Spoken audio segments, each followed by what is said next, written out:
Olá, desenvolvedor! Cara, como vai essa força? Então, olha, o episódio de hoje tá massa, cara. Isso porque a gente vai finalmente iniciar a implementação do Entity Framework na nossa aplicação. Isso depois da gente utilizar o MicroRM Dapper, que por sinal ainda vai ser utilizado na nossa aplicação, tá? É claro, no que ele é muito bom.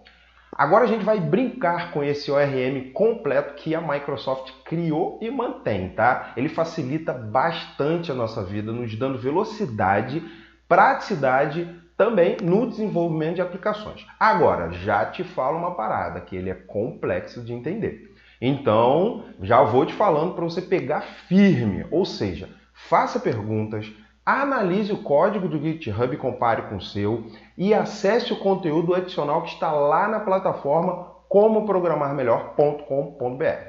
Beleza? Tudo certo? Então, bora pro código. Então, agora que a gente está aqui na nossa área de trabalho, vamos falar primeiramente sobre Entity Framework. E para isso, a gente vai dar uma olhada no site oficial. Ele já está aqui, tá? Pelo menos tem essa visão geral aqui diretamente do site da Microsoft. Esse link dá uma visão assim, bem interessante do que é a tecnologia. Então, vamos passando aqui, o que ele vai falando, algumas coisas, dando vida a modelos e tal, fala os tipos de modelo. E aqui a gente vê, tá? Mapeando objetos para dados. Aqui tem uma historinha bem legal que você pode acompanhar, tá? Eu não vou ficar lendo porque vai ficar chato pra caramba, tá? Mas aqui você encontra a explicação de mapeamento de objetos, tá? Ou seja, de dados para objetos, ou banco de dados para objetos. Então vamos seguindo, até a gente chegar acessando e alterando as entidades aqui. Bom, aqui está falando sobre a forma de consultar dados, que basicamente a gente tem o link to entities, que é uma espécie de sublinguagem do Entity Framework para realizar as consultas na fonte de dados, que é o banco de dados, tá? E também tem o Entity SQL, que aí já é um dialeto, né, digamos assim, de uma query normal, aquilo que a gente já vem estudando, só que usando os objetos lá do modelo conceitual do Entity Framework, beleza? Então, aqui é maneiro. Só que essa figura aqui que é maneiro. Vamos olhar um pouquinho melhor. Não se assuste não, tá? Ela é uma figura conceitual, porque digamos que muitas coisas que a gente vê aqui, a gente não vê diretamente, não trabalha, não usa diretamente quando a gente está trabalhando com Entity Framework, tá? Bom, pela figura, a gente consegue encontrar alguns aspectos muito importantes, e é isso que eu quero que você entenda. Basicamente, o Entity Framework é composto de entidades, que é aqui representadas aqui pelo modelo conceitual, que a gente pode chamar de domain ou model, tá? A gente cria um modelo conceitual, ou seja, um emaranhado de classes que vão se interligar, tá ok? O mapeamento, aqui a gente tem o mapeamento, e aí o storage, ou o modelo de fato lá, ok? A gente também tem uma outra coisa importantíssima, que são os providers, tá? Esses providers aqui fornecem suporte a um banco de dados específico. Oracle, SQL Server, Postgre, MySQL e por aí vai, tá? E, importantíssimo, que a gente vai mexer pra caramba, são os acessos aos dados, que basicamente é Link to Entity ou Entity SQL Query, esses dois aqui. Basicamente é isso, tá? Então, a gente agora vai estruturar a nossa aplicação para trabalhar com o Entity Framework. Então, bora para o código. Beleza, a gente está aqui. Então, a primeira coisa que a gente precisa fazer é instalar o pacote NuGet do Entity Framework. Então, a gente tem que clicar com o botão direito aqui em References, Manage NuGet Package. Aí ele vai carregar. Aí a gente vem aqui, Entity Framework. Como eu já busquei antes aqui, ele já aparece aqui, né, como auto-preenchimento. Aí basta eu vir aqui e instalar, clicar no botão instalar. Aí ele vai me fazer uma pergunta, realmente deseja fazer isso? Tá, tem que fazer isso mesmo, aceito todos os termos. Ele vai fazer o download do pacote e vai instalar, tá? Olha lá, fez o download aqui, no Packages e vai instalar aqui. Agora vamos dar uma olhada nas referências do projeto, tá? Vamos lá. Ele agora instalou, terminou de instalar? Terminou de instalar, eu posso fechar aqui. Vamos dar uma olhada aqui nessas referências. Olha só! Como você pode ver, tem um Entity Framework e um Entity Framework.SQL Server. Bom, a Microsoft, é claro, já nos permite construir aplicações com o Entity Framework para SQL Server, tá? Esse aí é o provedor ou provider do banco de dados SQL Server. Show! Então, já de cara, a gente já pode utilizar na nossa aplicação, tá? Uma forma bem fácil. Bom, a parte mais fácil a gente acabou de fazer, né?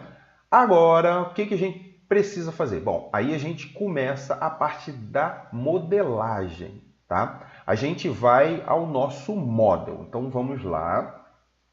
Aqui é feita a nossa modelagem. A gente dividiu em View Model e Model, correto? Beleza. Agora, isso aqui a gente vai ter que mudar algumas coisas, tá? Por exemplo, a gente tem o nosso model, tem coisas demais. Isso aqui são coisas, são data annotations, né? São coisas para interface. A gente vai ter que remover isso aqui porque não tem nada a ver com a parte de banco de dados direto, modelo conceitual de banco de dados, tá? Então, o que a gente vai fazer agora? Pelo menos por enquanto, nesse vídeo. No próximo vídeo a gente continua, porque com certeza esse negócio aqui vai dar muito problema, tá? O que a gente vai fazer? Vamos criar aqui um pedaço aqui chamado, vamos lá, uma pasta. Vamos chamar essa pasta de domain. E o que a gente vai fazer? Bom, vamos arrastar todos esses model aqui, não viu model. Model, tá vendo? Model. Isso aqui está associado ao model e esse aqui usuário model. Vamos associar todos eles aqui. Domain, pronto. Por quê? Porque, bom, a gente está separando sem querer querendo, né? As camadas da aplicação. Então a gente tem um modelo conceitual, a gente está começando a separar. Ó, isso aqui é coisa de tela. Tá vendo? View Model agora já está mais claro. A gente tem uma pasta para a modelagem, digamos assim, de tela, as informações que a gente trafega dos controllers para as views, que a gente chama de View Model, e a gente também tem o modelo conceitual. Aí sim a gente tem aqui a unicidade, tá? A gente tem que ajustar algumas coisas nesses modelos, tá? E, dentre elas, isso aqui. Mas a gente vai fazer na próxima aula, tá? Porque senão fica muito grande. Mas o que a gente vai fazer aqui, primeira coisa que a gente tem que fazer aqui é o seguinte. A gente tem que vir aqui, nesse estado, além dele ter o ID, ele vai ter uma associação com o estado model. E ele não é mais um ID. Por quê? É claro, isso aqui tem que ser virtual. Por quê? Por que eu estou fazendo isso? Bom, basicamente, é porque agora a gente está usando um ORM completo, tá? A gente vai tratar tudo como um objeto. Então, por que a gente tem o ID aqui? Bom, é porque isso vai facilitar a gente em alguns momentos, tá? Mas o ID não é obrigatório. Só é obrigatório o ID propriamente da tabela que a gente está mexendo, né? No caso da entidade que a gente está mexendo. Mas os IDs de chaves estrangeiras, ou seja, associações com outras tabelas, não são necessários. Só que é um mínimo, uma coisa que vai ajudar a gente, tá? E temos que, interessante, marcar esse tipo de propriedade como virtual. Por quê? Um conceito bem interessante é que no Entity Framework a gente pode carregar os dados tardiamente. É o chamado de lazy loading, que é uma técnica muito maneira, ajuda, mas é claro, né, atrapalha quando a gente não sabe utilizar. Agora, a gente começa a ter alguns problemas aqui, né? Como eu te falei, tem coisas aqui demais. A gente misturou os modelos e agora a gente está melhorando. O modelo que era específico para a tela e modelo conceitual de dados. Tá? Exemplo, esse campo aqui, ID país, ele não existe no banco de dados. Então a gente não pode deixá-lo aqui. Tá? Em algum momento a gente vai ter que remover esse cara daqui. Mas vamos seguindo, tá? Por isso, não deveria existir nesse modelo, mas beleza. Bom, agora a gente tem que criar o mapeamento.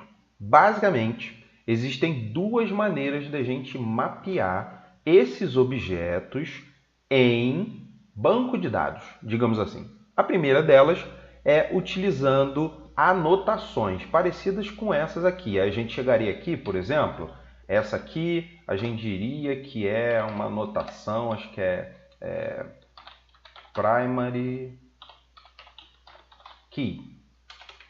Key não. Tá? Então a gente teria uma anotação aqui. Essa aqui é primary key. Essa aqui é um nome do tamanho tal. E assim vai. Só que isso deixa com muito lixo. Não é muito interessante deixar esse tipo de anotação. E deixa algumas coisas inflexíveis. Não é tão fácil de a gente fazer algumas coisas. Por isso, vamos utilizar a segunda maneira, que é usando uma classe de mapeamento. Tá? Então, é uma classe separada. Então, vamos criar aqui um maps. Tá? Esse maps, aí, por sua vez, tá? A gente vai criar classes lá para mapear cada um desses itens aqui do modelo. Então, eu vou criar um map de cidade. Então, vou chamar aqui, né, uma classe normal, uma classe sem problema nenhum. Vou chamar aqui cidade map, ok? Não tem nada disso aqui, chega. Então, é System Web Models, é isso aqui, pronto. Essa classe de mapeamento, eu já tenho o código e eu vou copiar aqui para você entender, porque aí a gente ganha tempo, tá bom? Eu não digitando as coisas todas. Beleza, ó, eu fiz até algumas anotações aqui. Olha só, e eu vou explicar cada uma dessas anotações. Mas primeiro, vamos lá. Pronto. O que é? Bom, esse aqui, Entity Type Configuration, é a base dos mapeamentos, ou a classe base para mapeamentos. Com ela, a gente diz, olha só, a classe X, no caso, cidade map, é uma classe de mapeamento do Entity Framework. E ela está mapeando qual entidade ou qual classe? Cidade Model. Beleza? Aqui a gente está dizendo que essa classe é uma classe de mapeamento, através dessa herança e especificando qual é a entidade a ser mapeada. Ok. Agora aqui, toTable. O que eu estou fazendo? Eu estou indicando o nome da tabela.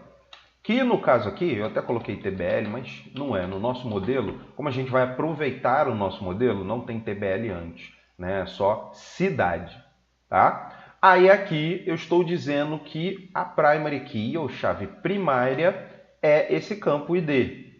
Depois disso, olha só, aí eu estou fazendo uma parada mais complexa, né?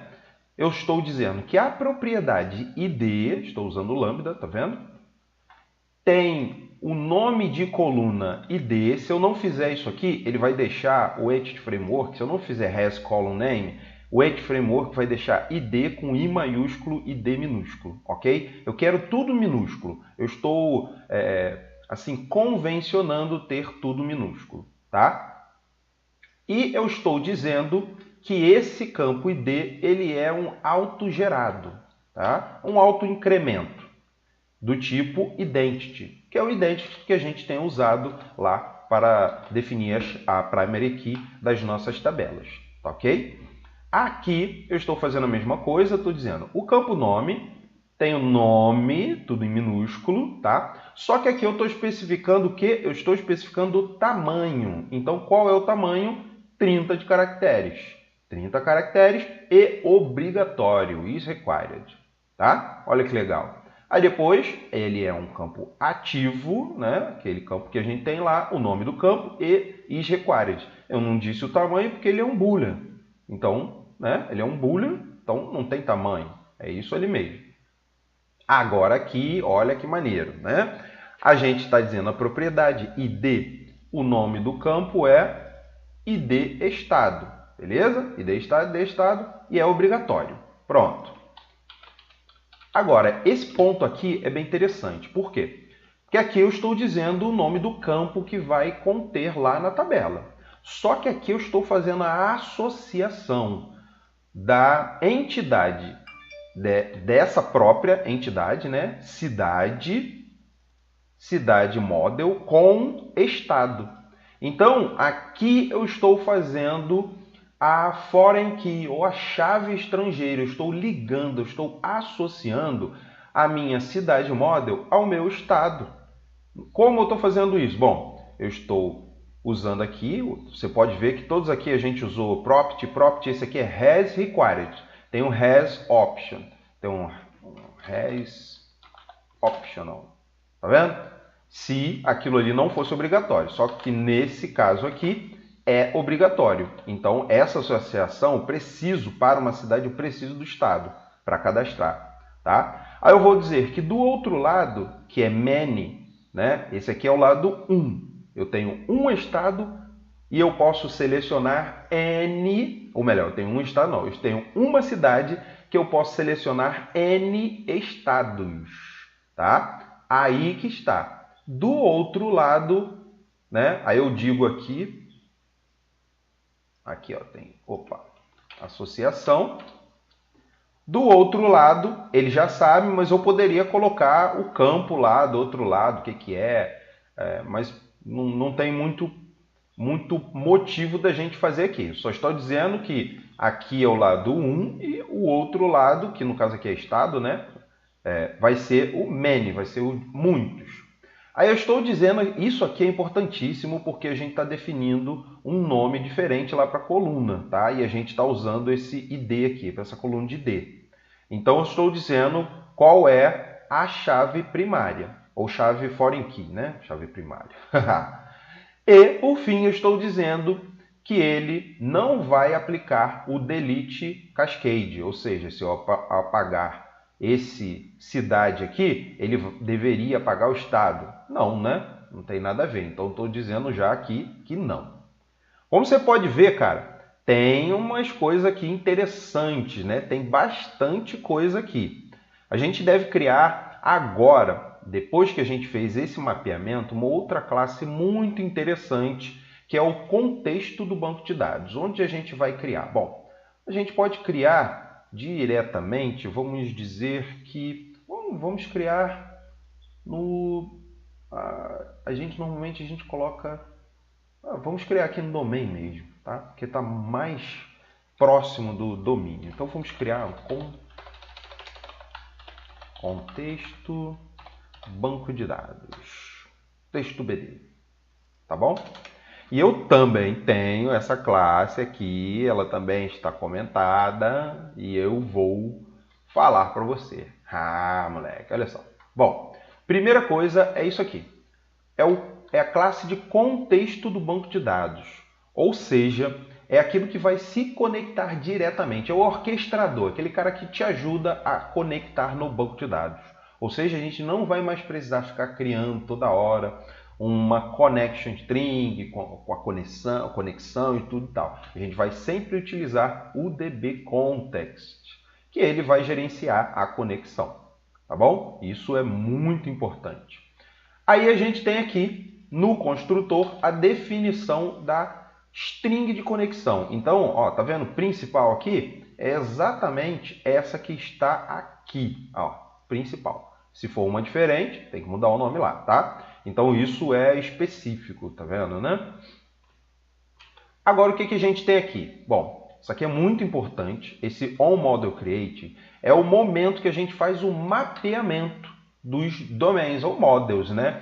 Ou seja, olha só, a gente criou um mapeamento aqui, tá? A gente criou cidade map, tá bom? E a gente incluiu aquela configuração lá. aquele mapeamento, aonde no onModelCreate. Ou seja, em algum momento, quando o Entity Framework for criar ou validar aquele modelo de dados, então a gente vai executar isso aqui indiretamente, né? Aí ele vai chegar aqui e fazer isso aqui, ó, criar a tabela, ok? Então toda vez que você tiver um mapeamento, você vai ter também que incluí-lo aqui no onModelCreate, ok? Beleza. E por fim, a gente tem esse pedaço aqui. Aqui é importantíssimo. Por quê? Porque é onde a gente vai fazer os acessos aos dados. A gente vai sempre trabalhar contexto, banco de dados, ponto, cidades. E aí a gente vai fazer as nossas consultas. Então, como você pode ver, aqui é um DB7 de cidade model, ou seja, indiretamente, quando a gente estiver acessando essas cidades, né, por essa variável aqui, essa propriedade pública, a gente vai estar associando, está fazendo uma query no banco de dados. Isso é muito maneiro. Como você pode ver, cara, em nenhum momento a gente falou em SQL diretamente aqui. Ou seja, tudo, mas tudo orientado a objetos. Show de bola, cara. Bom, com isso a gente termina essa primeira parte sobre Entity Framework. Como você pode ver, foi conceitual, mas com um toque aí de praticidade, né? A gente fez uma pequena prática, né? Mas o interessante é que você já está conhecendo esse mundo, ok? Com isso a gente termina essa primeira aula. Espero que você tenha gostado e até a próxima e que a força esteja com você.